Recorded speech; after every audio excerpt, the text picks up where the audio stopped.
War Machine, finally on the way to what he deserves. Not a solo film, unfortunately, but something even better. Disney Plus series, where honestly it seems like everything should go there now, considering they can tell way more stories and flesh out the details. But let's talk about this.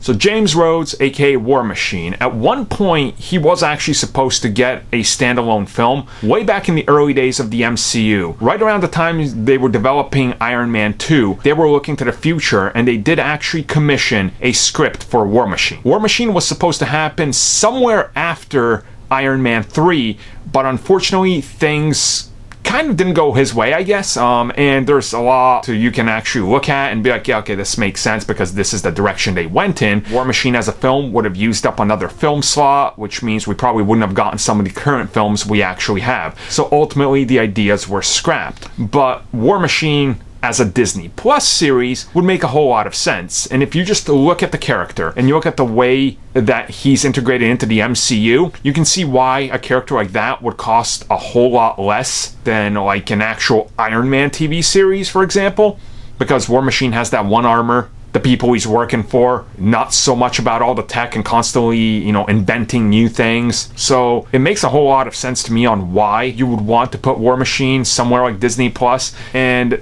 if you look at the likes of Don Cheadle, and specifically how he interacts with fans online, and Marvel likes that type of actor, so doesn't Disney, everything kind of lines up. And War Machine would be one of these good outlets to be able to continue to use the character if he doesn't necessarily fit the mold of the current films, or if they're going to develop some sort of West Coast Avengers down the road, you can put him and build up his story on Disney Plus, and then eventually bring him back to the Avengers and then establish that there's multiple teams, which obviously that's the way they're going to go. So in reality, I think this would be the best choice. You put him on Disney Plus, you can really expand upon the character, his world, his relationships, and then maybe finally show us a flashback to the scene of his big moment that he talked about in Ultron that nobody seemed impressed by, at least the Avengers. So I think that'd be pretty awesome. I hope this gets explored.